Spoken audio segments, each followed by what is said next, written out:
So as we get closer to winter, as you can tell in the sunny Okanagan, you know, we really sometimes don't even have winter. But with my friends from the local arena, they managed to get me some snow so I can show you some stuff. But one of the things I want to talk about today is how to shovel safely so that you don't hurt your back. Shoveling snow is one of the contributors to back problems, to shoulder problems, and various other things. Just some simple tips that we can go over and help you just be safe shoveling. Interesting fact is that the first off is you don't have to clear all this snow in 10 minutes. And one of the highest causes of cardiac arrest in the winter in Canada is snow shoveling. You get someone wakes up, they're not really that awake, and they haven't eaten any breakfast or anything, haven't warmed up at all, and all of a sudden they go out and start shoveling their driveway and try and get it done in 15 minutes and collapse.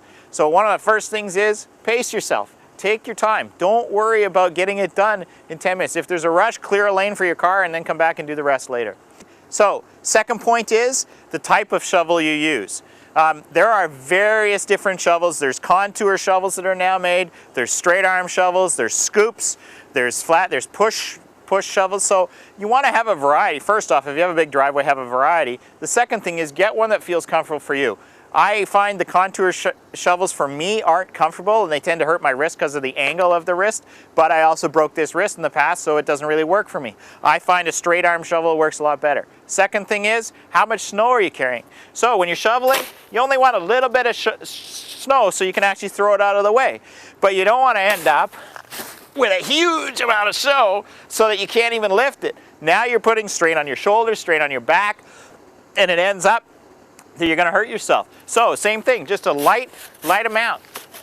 And then you can throw it out of the way and it doesn't hurt anything. Next point is how you actually position yourself. So you want to have your knees bent.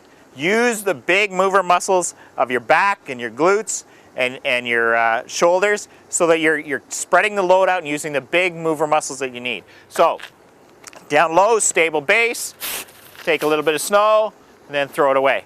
One of the things you have to watch is from here, you don't want to be in a situation with a load where you're torquing around and throwing the snow away. Now you're putting a rotational torque on your back, which is really going to start making it sore. So the final point is your feet aren't anchored in the concrete. And as you're carrying stuff, you need to make sure that you move your feet. So rather than pick up snow and torque your back to throw the snow away, what you want to do is you want to make sure you stay low, stable base, pick up the amount of snow, move your feet. Now you're throwing it straight. You're not putting yourself in a torque. So the four things to remember are, first thing is pace yourself. Don't go crazy and end up having a heart attack just because you got to clear the driveway. Second thing is, make sure you have the proper equipment that fits you. Try a couple, see what fits the best. Third thing is light load. So we're not using, especially if the snow is heavy, a little bit at a time. Don't carry 300 pounds of snow in one shovelful. Fourth one is, make sure that you bend your knees, have a stable base when you're picking it up. And lastly, make sure that you use your feet, walk with the snow so you're not anchored in the cement. If you do all that the first snowfall, you won't have any problems.